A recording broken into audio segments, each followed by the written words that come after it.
Hello everybody, my name is Jim Croxton. I'm the CEO of BIGGA and I'd like to welcome you to this Continue to Learn Extra webinar. I'm pleased to welcome Dr. Andy Owen, International Technical Sales Manager, and Henry Bechelet, UK Technical Sales Manager for ICL. Today, Andy and Henry will be providing an overview of Seaweed products for turf, why they're used and how they're marketed. Both are very well known, but to recap, Andy is a soil scientist and agronomist with a PhD from the University of Wales. Prior to joining ICL, he was a sports turf lecturer at Myerscough College, developing and delivering industry-focused degree-level courses to distance learning and in-college students. Henry has been in the turf industry for over 25 years, possibly well over. He originally trained as an agricultural agronomist, but then joined the turfgrass industry as a trainee agronomist in the early 90s. He spent roughly half his career engaged in independent consultancy and the other half on the commercial side of the industry. Please feel free to ask questions using the chat function that we found at either the top or the bottom of your screen. Ask questions at any point in time. We'll try and get to them at the end of the webinar, and we'll pose those questions on your behalf. So, with no further ado, I'll pass over to Andy and Henry. Great. Thanks, Jim, and hi, everybody. Good to take this opportunity to present to you all. I think we're going to just dive straight in. As ever, there's a lot to cover, but hopefully plenty here to keep you interested as we talk about this subject of the use of seaweeds in turf. I'm going to narrate and follow through the presentation, and my colleague Henry's going to join and add in as he finds interesting things to say. So hopefully that'll work okay. Henry will just give me a wave, I think, and I can invite him to speak. Great. Let's keep going. So my first slide really just highlights what Henry and I are all about. You know, we're technical staff for ICL, but we have some core values. And, you know, those values are really that we want to make sure we talk about products that perform.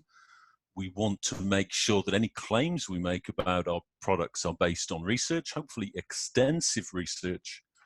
And of course, we want to be progressive and responsible with our advice. And, you know, hopefully we share those core values with everybody listening today.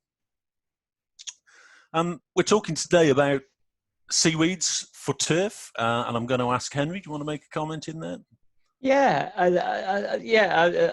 I said I wouldn't interrupt, Andy, because we've got loads to go through. But obviously, I've just ruined that in the first slide. But yeah, these values are really important, and you know, in seaweeds, you know, it is an area where lots of claims are made, and maybe not based on extensive research. So you know, it's quite pertinent that we sort of have these values, isn't it? Thanks.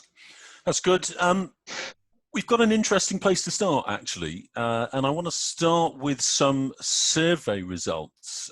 This came from a survey of golf course managers that was run last year, and we put the question to them as of which products or techniques that they use do they think they'll increase in use for the next 5 years or decrease in use for the next 5 years.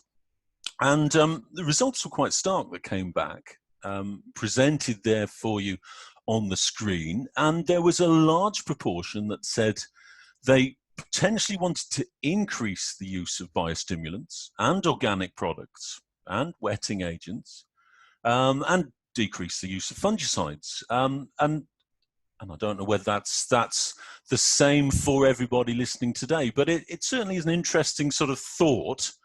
And again, I'd ask Henry, what do you think about that, Henry? Yeah, no, it's really interesting, isn't it? This was a survey of golf course managers in the UK and Ireland. It was quite an extensive survey. It was one of those ones where you sort of fill it in, loads and loads of questions on different areas. And over 100, I think it was over 125 or something respondents. So it's a real nice sample. And there's a real strength of feeling about this. And what I really like about this slide and this question is that it's aspirational, isn't it? It's kind of, it almost gives a view of kind of what the course managers wanted the next 5 years to be like, or how they wanted their greenkeeping to be in the next 5 years. And you know, and so it's not a surprise that you sort of got some of these results. But it's almost like you know what you, I suppose, as course managers want to use more of course. And the problem that we've got with any kind of aspiration, I think, is that they're sort of maybe open to not abuse, but sort of maybe your sort of critical threshold on things that you want to happen isn't sort of necessarily as high as in other areas. And I think maybe this is an area with, certainly with biostimulants and organic products, that could be taken advantage of, that if people are just saying the things that you want to hear, that you might be more likely to be persuaded to use this stuff, rather than if you, on a different product category, you might have a lot higher benchmark of sort of information required for you to sort of change your mind or to adopt something. So, yeah, I think it's dead interesting,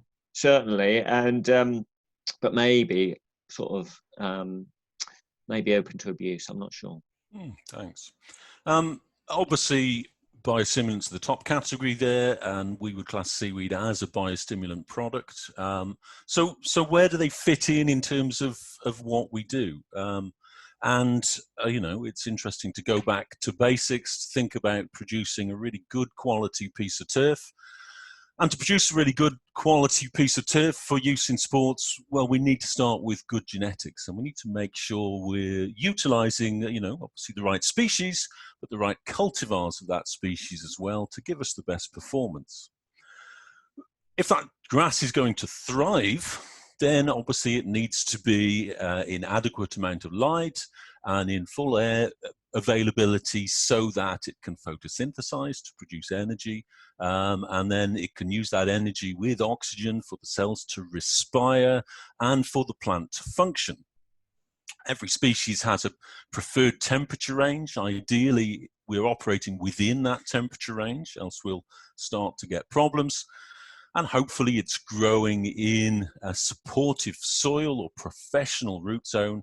And often for golf greens and sports pitches, we're talking about sand-dominant root zones, particularly so that we can transmit water from the surface out when there's excess water being applied or excess rainfall, but also to hopefully supply some water up from underneath to keep the plant functioning and healthy during drier conditions.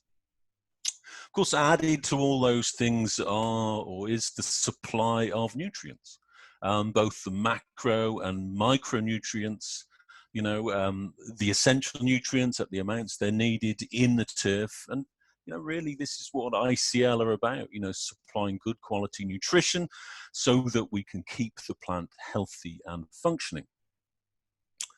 And I'll stop there for a second, because really, if we get all those things right, the plant should be healthy and shouldn't really need any more.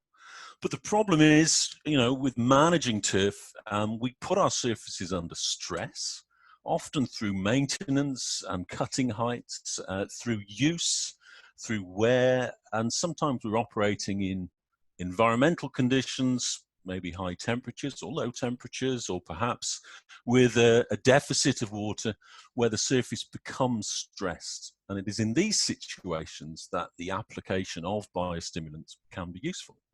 And of course, seaweed is one biostimulant that is widely used. Seaweeds have been used for a long time in the industry, and obviously, Jim Arthur, there's my edition of Practical Greenkeeping there, which is fairly well read, said in this that we've been using seaweeds for over a century, and we've been aware of the benefits of seaweed for a long time. I don't know if you want to comment on that, Henry. Yeah, it's in the blood, isn't it? It is one of those ones that goes right back to the very beginnings, doesn't it? And I think, that sort of feeds into maybe people's aspirations as well in some way. But I really love this quote, because I think it does sum it up totally. He says that seaweeds have a useful, if not dramatic, effect in stimulating root growth and improving plant health. And so even then, Jim is sort of saying that, that they're useful, but don't expect miracles. Not wanting to put words into his mouth, but yeah, so So even then, you know, sort of, and you'd sort of say that, you know, the traditional sort of greenkeepers would maybe even use more of this stuff, but Jim's sort of saying, yeah, you know, definitely of use, but yeah, not dramatic. And so seaweeds are commonly used in the golf industry. Another poll that we ran showed that 96% of the people we spoke to confirmed that they use seaweed products as part of their management program. So really widespread. And you know, when we drilled that down and asked course managers what they expected to see or get from their seaweed applications, you know, giving them a list of options, they very much picked out that they would expect the seaweed applications to improve stress tolerance and improve rooting as the two biggest characteristics there that they would like to see. But do seaweeds improve stress tolerance? Do they improve rooting? And first thing we've got to consider is what research has been done in this area. And we can shift over to that. There is a really good paper. Hopefully you can see the reference at the bottom there. That is a paper by Kahn in the Journal of Plant Growth Regulation. And this is a review paper on the effect of seaweeds on plants. And, you know, really does cover the subject in a lot of detail. You know, and it splits up into categories of what was the effect and what is the mechanism from the seaweed application providing that effect. You know, it talks about growth responses. It talks about managing biological stresses, so pathogens and resistance to pests. It talks about abiotic stress resistance, so the more environmental problems, you know, like drought or salinity. It talks about the below ground interactions, suppression of soil-borne diseases or, you know, soil pests. And then also talks about how seaweeds can promote plant growth promoting rhizobacter, so the PGPRs that will be present in the plant's root zone and supplying or helping that plant to thrive. And it talks a little bit as well about root architecture and things like that.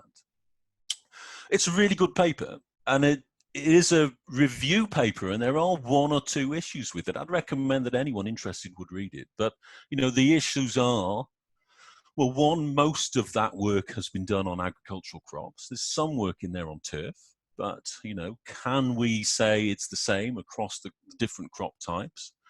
And two, being a review paper, it is sometimes a little frustrating because it's reviewing published literature, which is always quite positive. That's why it's been published. And it can at times be vague. So you don't get a sense of numbers of applications or types of seaweed used or rates of seaweed to provide these responses. And if you just take it as read that your seaweed is going to give you all these responses, you know, you would be mistaken. You know, I don't think there's any one product on the market that would provide all these responses to a plant. There's a lot of depends and ifs in there, which we want to explore a little bit further. Yeah, I mean, Andy, obviously I want all of those things, you know, but you know, we obviously, with our values, we wouldn't be saying any of that unless we have evidence to prove it. But, you know, it does happen quite a lot within the industry that people do extend findings from unrelated crops and, you know, start making promises about responses on turf. Yeah. Yeah, I think that's absolutely right. And there's still a lot of unknowns, and you know, there's a lot of positive news in there, but we can't necessarily think we're always going to get those responses from our applications. Yeah.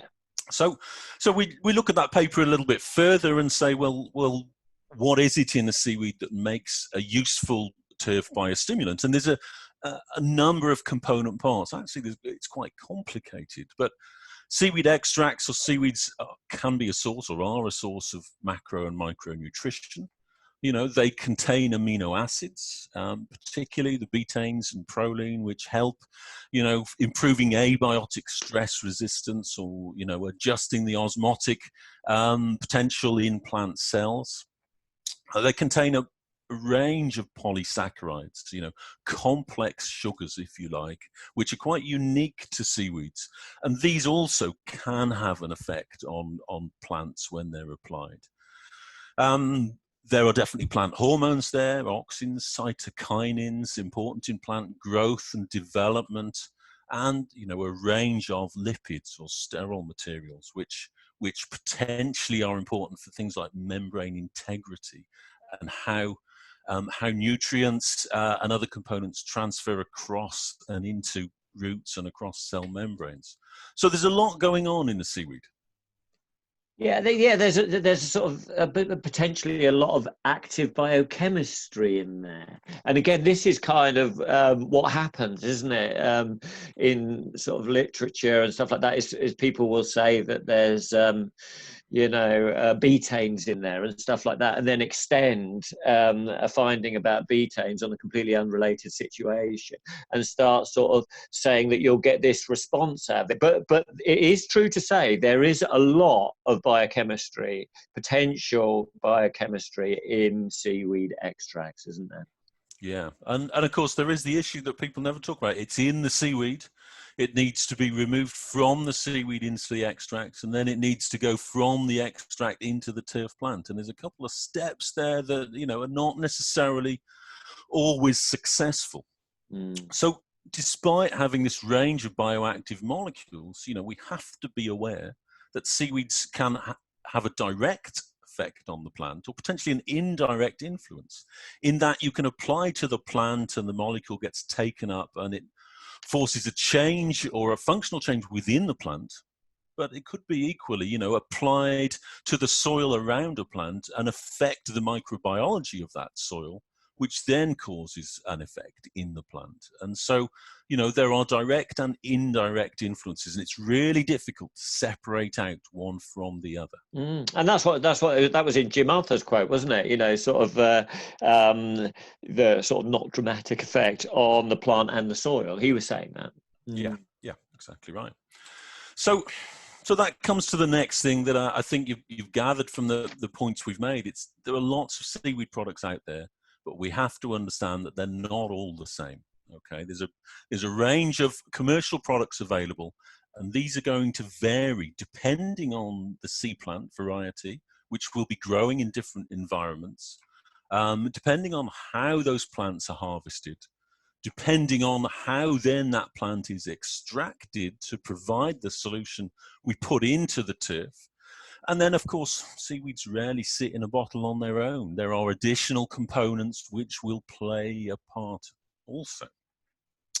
So I'm going to run through those one at a time, just add a little bit more content to them. So the first seaweeds, there's a variety of seaweeds available on the market that have different growing environments. I've listed 4 there, each of which are available as a commercial seaweed extract for use in turf grass. I think it's fair to say that the top one, the Ascophyllum nodosum, which is the sort of North Atlantic brown seaweed, is the most common and has the most research for, but the others are there, and there are bits and pieces of research for those, and the products are available on the shelf. So it's difficult to decide the benefits between these seaweed types. And we can look to the literature, and there are little bits and pieces we can pull out. Now, there's quite a complex paper. This one here, Wally et al., again from the Journal of Plant Growth Regulation. And this table's a bit off-putting, I think, to start with, but it is quite interesting. Effectively, what we have here are a range of seaweed types. Okay, ANE is Ascophyllum nodosum extract, coming from a range of different locations: Canada, French, Ireland, all those places. And then we have other seaweeds: Clonia, Macrocystis, Staphylia, Sargassum, which are all commercially available seaweeds. They've been taken off the shelf. They've been analyzed for the amount of plant growth regulator in them. So auxins, cytokinins, and abscisic acid and its metabolites. And, we don't have to look too much at the detail, but essentially it shows that there is a difference between these seaweeds. We can compare potentially what is in this Canadian Ascophyllum nodosum with this North Pacific Macrocystis. We can see there are varying amounts of these plant growth regulators. Now, if we're saying plant growth regulators are important for a benefit in the turf plant, then your selection of seaweeds is also important because there will be a difference. Okay, and I don't think I need to say more about that. That's there again in a lot more detail in that paper. Yeah, I mean, there's clearly differences in the extraction. Yeah, and the seaweed type. Yeah, so what is Yeah. present there? Okay. So then we move on. We think about harvest methods. There's a number of harvest methods employed. Often seaweeds are very sustainably harvested, basically cut from open water, where we literally harvest seaweed at the same age from stands of growing seaweed. But equally, they can be extracted from basically seaweed collected off the beach, what is washed up on a regular basis, or, they can be extracted from essentially what is a commercial enterprise to remove weeds from harbours and things like that. I've seen all these three on the market.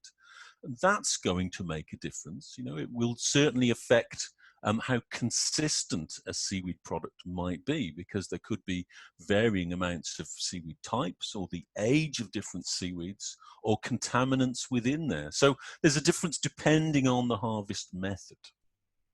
Yeah, Andy, we did have a question already on the chat room. I don't want to derail your flow or anything like that, but the question was, we use a lot of seaweeds. Is there a danger that we're using them unsustainably, that we're depleting stocks? So do you have a sort of comment to make on that? That's a good one. I think if you're using seaweeds from a responsible company who are maybe sustainably collecting from the sea, they want to make sure that they never run out. And this process of collecting from open water, so the cutting growth of seaweeds, they're not removing the seaweed completely, they're just cutting the tops off it and collecting it, and then they're rotating around a series of stands which are available. So they're treating it very much like a crop. And so I think in that regard, you would hope that that is sustainable going forward, and there isn't an issue of removing this resource from the ocean. Yes, it's a sustainable industry, I think. Yeah, in the most part, I think. Yeah. So we then come to one of the biggies, which is the extraction method. And there's quite a bit discussed about different extraction methods. But one or two key things are important to remember. Okay, the first is that if you extract in a different way, you pull different components out of the seaweed. And in front of you on this slide, you have the same seaweed, the same amount of seaweed, extracted in three different ways. Okay, and you can clearly see that those extractions have pulled different components from the seaweed out because they're different color, and they're different transparencies, if you like. The light is flowing through them in a different way. Now, that gives you a visual representation of what's going on. Of course, there's a complicated step to take if we want to work out exactly what is in those extracts. Now, it can be done, but the chemical methods are complicated. We use an instrument called an NMR, which is a nuclear magnetic resonance spectroscopy process. And that essentially gives us a peak for every single molecule or compound that is present in the extract. And the size of the peak is related to the amount.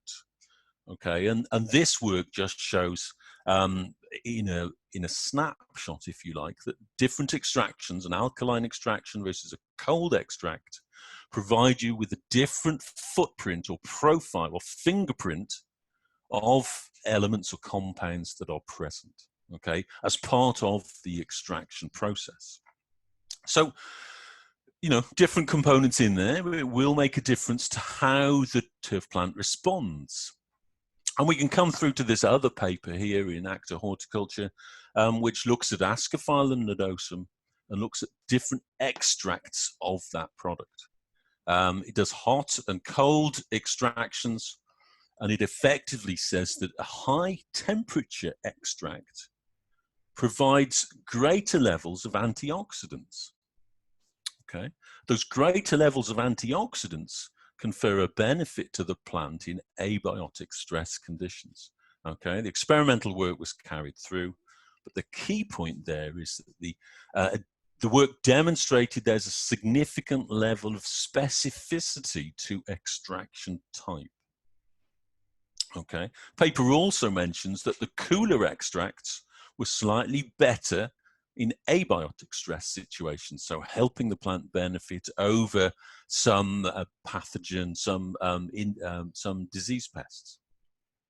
Okay, so that moves on to another thing when we talk about extracts, and it's this conversation about how you determine or compare between seaweeds, and it's a difficult thing to do.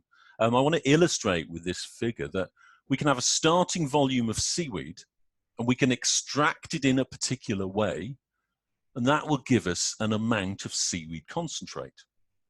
Okay, but there would be nothing stopping a company from using the same extraction, the same starting volume of seaweed, but producing a much smaller amount of concentrate. It's just the volume of the extracting solution.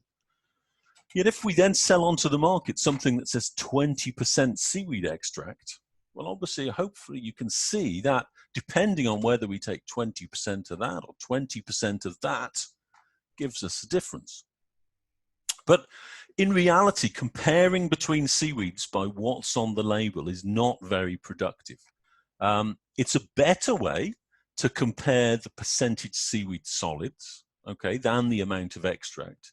But in reality, we still need information on what the product will do. So we need to look to the data. And then this was the last point I'm making here when we need to look to the data is seaweeds are rarely applied on their own. We have additional components in the spray tank or in the formulation. And because seaweeds are combined with additional components, you know, how can we really tell if there's a turf response from the seaweed? Or is it a response, a color response from the iron it's mixed with, or a growth response from the urea that's in there as well? So again, we need to consider trial data to determine whether, you know, the seaweed is useful.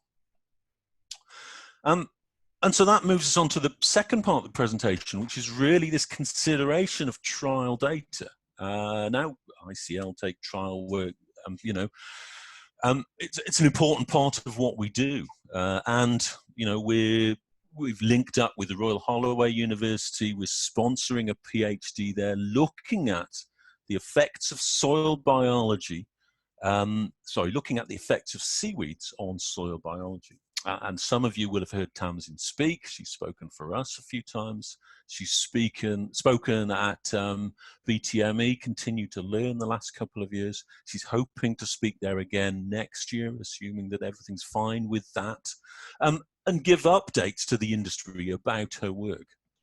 But there's some really interesting and important stuff going on in this research. And let's pick a few bits out. You know, the first, this benefit that everybody talks about seaweeds, you know, do seaweeds improve plant rooting? It's quite easy to assess, you know, and here's some trial work that was done by the Royal Holloway University, done by Tamsin, where, you know, we looked at pot-based experiment in a glass house, looked at 3 different species, you know, looked at a range of rates from no seaweed to double label rate applications. Plenty of replication to say something sensible about it, just using the seaweed. So not a commercial product off the shelf. This is just the seaweed with no additives in. And in this case, the work was on an alkaline extracted seaweed. Okay. And the results showed this. They threw up that seaweed applications gave no extra shoot mass. Okay. For all 3 species, we didn't see any increase in shoot growth in the experiment. Okay, but when you extract the roots and see what's going on down there, we see significant differences. Now, when we look at this result, your mind's always, your sort of eyes always drawn to this result here, because there's a lot of variability there. But in reality, what you need to do here is you need to compare that result with that result. You then compare your festuca across there with that one, and your agrostis across there with that one. And in every case, okay, we saw a significant increase in root mass. These are only little pot experiments. The root mass increased from that to that. But hey, that's a significant difference in root growth, which is important. Now, when you take that information out to the field and you look for root mass increase in a mature turf in the field, you still see increases, but it's a little more variable. The variabilities for field trial work are much greater, and measuring rooting is quite problematic in the field.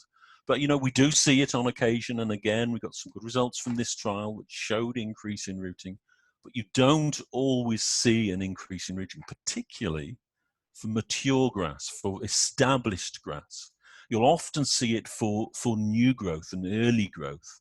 Germination establishment phase, we get increased rooting. For mature grass, you often don't. That's the study to be looking out for. Of course, we've looked at rooting in a lot of detail. Some of it in quite fine detail. There's this great work you can do growing grass in these sleeves, and I did some work myself looking at different extraction types to try and answer that question as to whether you get the same amount of rooting from differently extracted seaweeds. Sleeve experiment, as I said, and if you grow in a sleeve like this, you can digitally analyze the rooting using a piece of software called WinRhizo. Plenty of replication, 4 plants per sleeve, 6 replicates of the sleeves, and I had 4 different extraction types and a control. And this work has been submitted to the ETS for publication, so I can't really go through all the details. You shouldn't present too much of research work before it's published. But I can give you a snapshot of what the results looked like.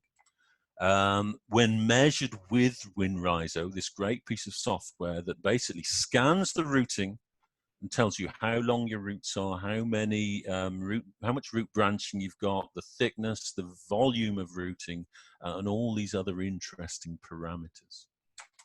That is what the results look like. Okay, 4 different extractions and the control, and the development of rooting through that early phase of a grass plant. This was done with Lolium perenn, and you can clearly see that in this work, the alkaline extraction gave us greater rooting in terms of its length and the amount of root branching. When we pick, Henry, yeah. Well, just on extraction techniques, Andy, again, sorry to interrupt your flow, but I've had a really brilliant question, which I know you're not going to know the answer to. So it's a massive hospital pass. So, yeah, no, great. So do companies sell seaweed products with the extracts derived from different extraction techniques? Are there sort of like blends of different extractions going on? That is a good question, and that's that a great might question, make isn't it? A good follow-up. As far as I'm aware, that doesn't happen. Generally, companies work, in a way they work out an extraction that works well for them, and then they continue with that. But that question leads you on to the thought that maybe you should be selecting different seaweeds for different responses, and looking at the data for that. But it's got to be data-led, not sort of marketing-led in that situation. Yeah. But I don't think they do, and that is interesting. Of course, it is. I've just been told off by Jim for doing this, like asking questions during the presentation. Yeah, but I'm just going to keep going because they're quite good. Yeah, we've got a lot to get through, so don't interrupt. All right, then I'll shut up. Yeah. When we focus down on a section of this alkaline extraction, here we go. You can see the intensity of the rooting going on there, the extra branching and those root hairs. And if a plant can generate that amount of rooting, it's going to have a much more intimate relationship with its surrounding soil. It's going to have a bigger zone of influence, a bigger rhizosphere, And, you know, it's off the surfaces of the solid components in the soil where that plant, where the most water remains, and where that plant pulls up its nutrition or takes in, you know, the influencing chemicals that it needs. So that is really important. Okay, next question. What about this relationship with biology? And there's an interesting study here, again done with Holloway, thinking about mycorrhizae.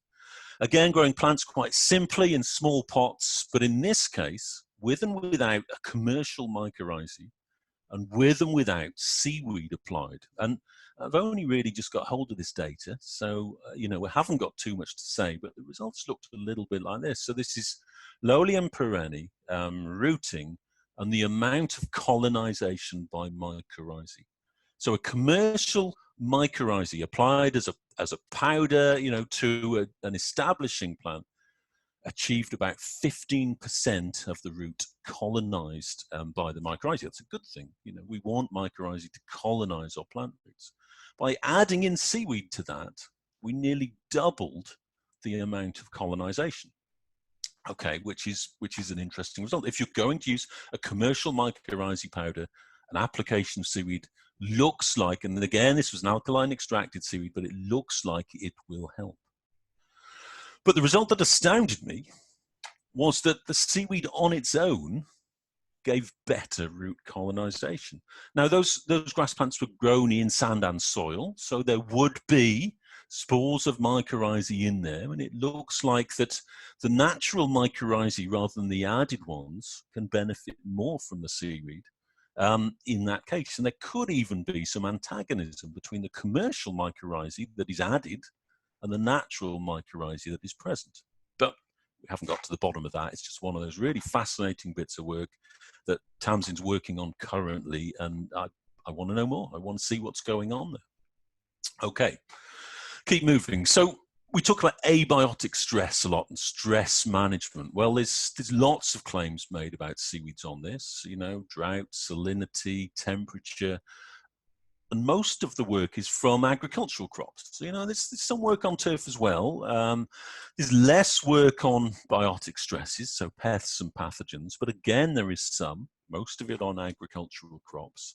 And we've done a little bit of work ourselves, you know, and this is only a small snapshot. But if you make seaweed applications to a golf green, which is maintained at a high level, and you then introduce a stress, and in this case it was a drought stress, so you introduce deficit irrigation, the quality of that surface drops quite dramatically.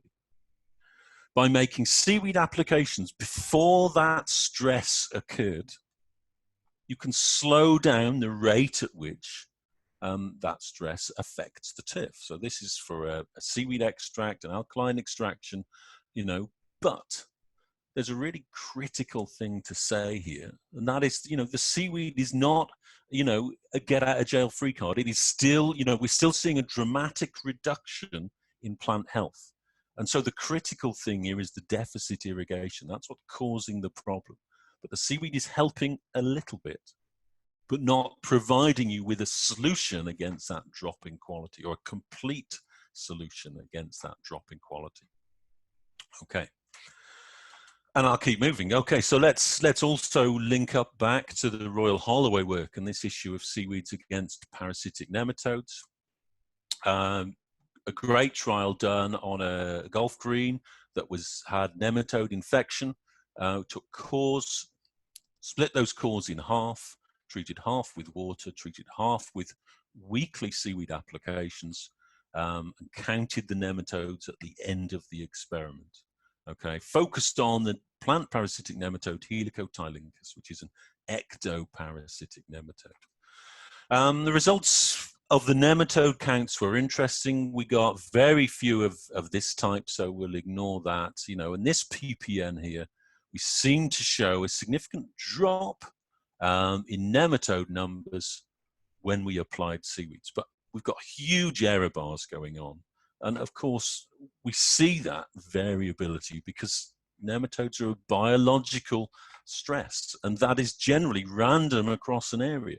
And so when we analyze for each core 1, core 2, core 3, right up to core 18, we can see that in some cases, nematode numbers were low.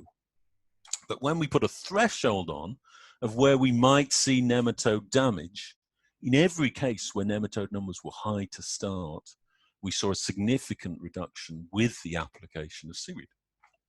Okay, and that's that data just teased out a little bit further. Now that's really important. That's starting to suggest that seaweeds can help mitigate the effects of plant parasitic nematodes. But this work is only for helicotyl lincers, okay? And that is an ectoparasitic nematode. So we still need to do the work for Meloidogyne, for the endoparasitic nematode, and check up on the work on that. And I think Tamsin is doing that work now, and will be presenting that work hopefully at Continue to Learn next year. So we're coming up to the end now. There's another question here. So that is, what about managing sort of autumn disease? You know, this issue with microdochium in the autumn. Can seaweeds help with that? Well, of course, we've done lots of work on microdochium and presented that out, how we manage it in an integrated way. And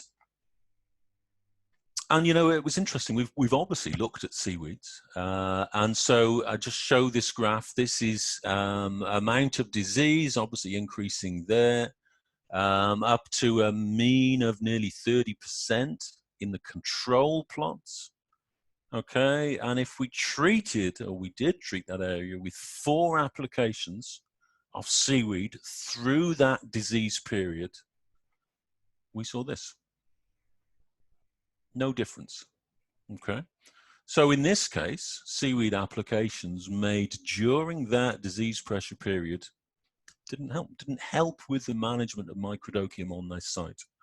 There's 2 things to say there. Maybe this seaweed, which is an alkaline extracted one, was not the best to apply at that time, but potentially, you know, if we'd have made applications through the summer leading up to that disease period, that could have made a difference. And of course, with trial work, you can never get everything you want in there. This was a trial done just through that period, so they're the results that came out. So, taking the long way round, the summary would say, okay, first off, seaweed extracts are complicated, okay? There's lots going on in there, and how they're extracted, you know, how we apply them, how those components benefit the plant, you know, are complicated to understand. Lots of products on the market, and we cannot expect them all to do the same thing. There is some good supporting research to suggest that, you know, seaweeds can increase plant rooting, especially for that establishing plant. There is supporting research out there for abiotic stress tolerance. If you make the applications before that stress occurring, that can help. But, you know, the key message has got to be that please don't assume that every seaweed product will provide every benefit. We have to look to the research that's done to think about the benefits that we might see. And they will vary from product to product. So, you know, let's come back to our core values that we started with. You know, hopefully, you know, as technical managers, you know, Henry and I talk about products that perform. We are making claims about any seaweeds we might have in our portfolio based on extensive research and being progressive and responsible with our advice. And, you know, take that away with you. You know, seaweeds are not the same, so ask questions of your distributor or your dealer about the seaweed product that you're using and what they can show or prove that that does to the plant and how it helps. Okay, that timing is not too bad. I think Henry's just dropped off the call for the moment, so I'm coming to the end. He's left me to answer the questions on my own, but I want to finish with one last thing, Jim, if I may. And that is, with all this reading I've been doing about seaweeds, I've actually read a lot of information about how seaweeds help human health. And I've actually made a change to my diet. I drink seaweed on a regular basis. And here we have a seaweed solution here. And thanks for listening, and cheers. That's got to be above and beyond your call of duty, Andy, that is, isn't it? Actually tasting the product seems extreme, even for somebody as committed as you are. Thank you. Thank you, gentlemen. And just in the nick of time, while you die from seaweed inhalation, Henry has returned back to the call. So thank you for that. What happened there? What happened? Did I miss anything? I saw Andy drinking something. He's just drunk some kind of seaweed extract to prove that it's the key to all life, I think is his. Yeah, he's the real McCoy, isn't he? Never felt better. Before we get into questions, Henry, anything to add? Yeah, my computer crashed. So I'm a bit fed up. Anyway, Andy, you probably we landed on time as a result of you sort of being there. So we need to get to some questions, don't we?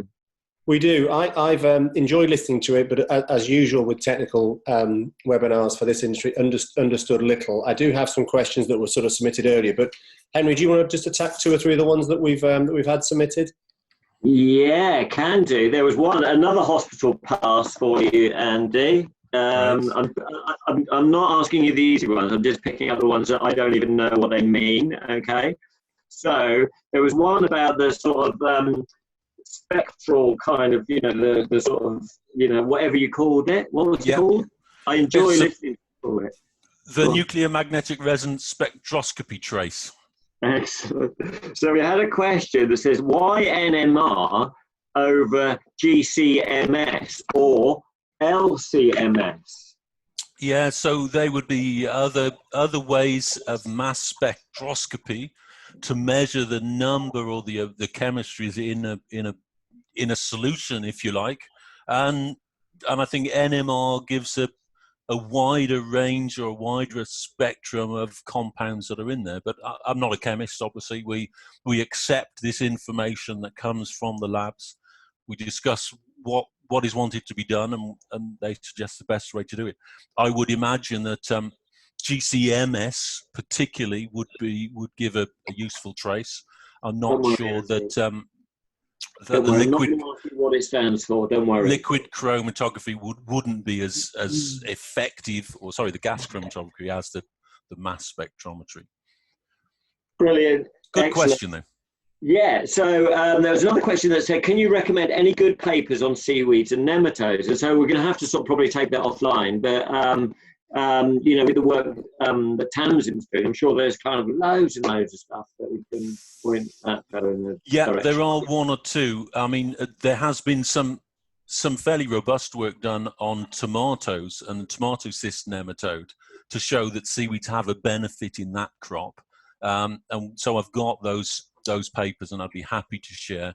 There's very little published on turfgrass and nematodes, and obviously that's why Tamsin's doing the work. But there are 1 or 2. Colin Fleming's published on nematodes and mentioned seaweeds a few times. And my email details are on the screen there. If someone just wants to send me an email, I'll happily package up a couple of references and send them over. Brilliant. Okay, so we've got a question from Dr. John. Yeah. And it was just at the point that my laptop kind of collapsed, because I was going to ask you at the right point of this one, so I'm still fuming about that. A lot of the work that you kind of shown, Andy, has been sort of either sort of glass house or sort of quite artificial situations, aren't they? And sort of John asked any results from sand-based root zones in the field, and I was going to sort of say, well, that Spanish result, where you sort of had that. It was a precise example of what Jim Arthur was saying, that sort of non-dramatic effect. That was actually on golf green situation. Yeah. And we do have some results for there. Obviously, Tamsin is doing field trials all the time in existing golf course root zones, and looking at that. Obviously, when you're looking at things like rooting and tracking pests down like nematodes, there's a lot of variability, so you have to up your replication. John will know only too well that we move things into the lab to control the variables, and often when we do field trials, you see less of a significant response because of those variables. But there is clear data that seaweeds can help abiotic stress, like that Spanish trial. We've also got work, showing that seaweeds can help benefit, turf color, turf quality through the season, both in golf and sports pitch settings. So the work has been done, and I've sort of picked out those that are most significant, I suppose. But there are benefits out there and work been done. However, sorry, just to pick up, there is also quite a lot of work that shows no significant differences. And in my career, both at the STRI and at Myerscough College, we did a range of seaweed-based research projects that showed no benefit. And if you apply seaweeds to a healthy turf that is not suffering from stress, you very often don't see any benefit or any response. And a few students got caught up with that, looking at seaweeds in their dissertations, and they were really scrabbling around for results. Because the seaweed didn't provide the benefit that they could see, or they weren't measuring elegantly enough. Yeah, sometimes it does depend on the experiment design, doesn't it? With the exercise, and I think that's what the point John's making. Would it happen in sort of the real world? Right, we've got some really good questions, so I'm going to keep going. Keep going. Until Jim rugby tackles me from the side. Okay. Can you overdo the application of seaweed? Was one. Can you overdo it? Are there any problems with it? We generally apply seaweeds at a low rate. Yeah. And essentially, and I think a lot of companies have done a dose rate experiments that show where there's an optimum. And you never want to apply something as over an optimum, but essentially, if you're applying excess, a lot of it, they're just carbon compounds which are feeding the root zone. So I think you'd have to apply an awful lot to overdo seaweeds, but there is no necessary, there is no need to necessarily apply more and more. Yeah, I would sort of be doubtful. What about the incorporation of sort of granular seaweeds as part of a seed bed kind of not fertilizer, but as part of that seed bed preparation? Is there any work on that? There's very little that I've seen. Interestingly, one of those research projects I did at Myerscough was with a student who looked at that in a lot of detail, and he unfortunately didn't see any benefits. Of course, applying a granular seaweed, you've got to, you would expect to encourage the biology as that seaweed breaks down. It's an organic component in the root zone.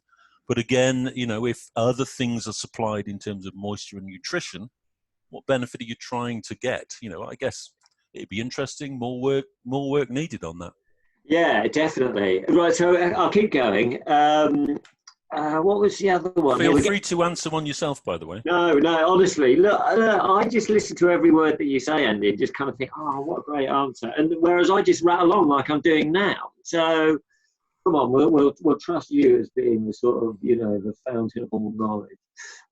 We're getting some good feedback from people saying that they do see benefits to sort of seaweeds, but good.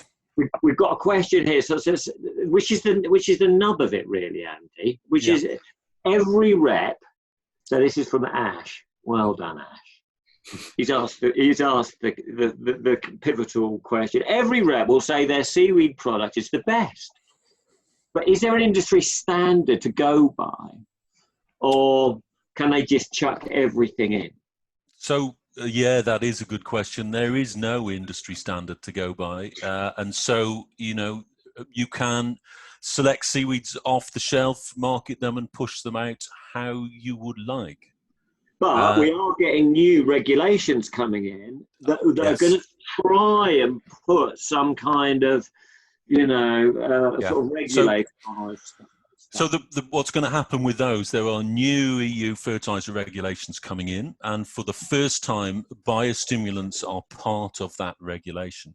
Now, we can class a seaweed as a biostimulant, and so to be labelled as an EU biostimulant, that seaweed has got to have been shown in independent trials or long-term commercial trials to provide a certain number of benefits. Now, there's actually only 4 benefits to the biostimulants that you've got to prove, or one of the 4 you've got to show.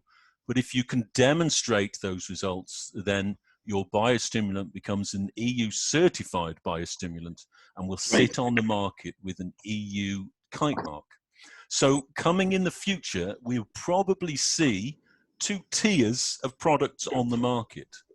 those that have gone through the EU regulations and are proven through trial work to supply a named benefit to a named crop, and those that are pushed onto the market without that work done. And in the end, then the decision is up to the end user which pile they select from.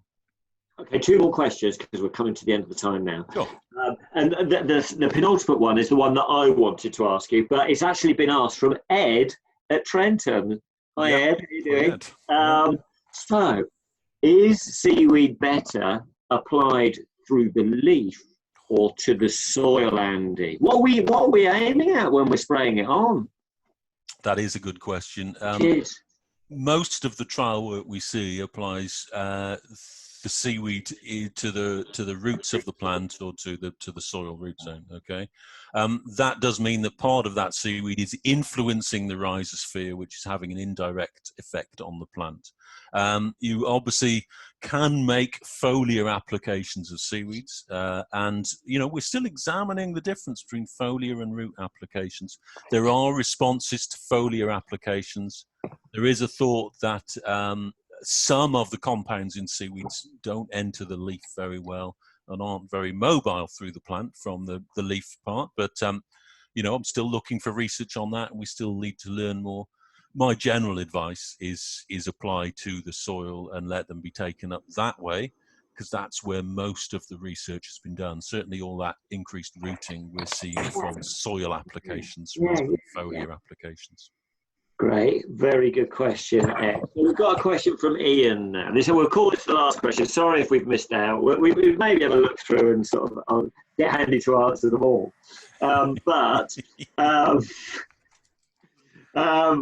This one refers to your rather showy demonstration at the end of the presentation. I should say that both myself and Andy both take seaweed supplements on a daily basis. So you can sort of see that we're convinced of the benefits. But this is a good question for you, Andy. Yeah. Was the seaweed that you were drinking an alkaline extraction or a cold pressed one?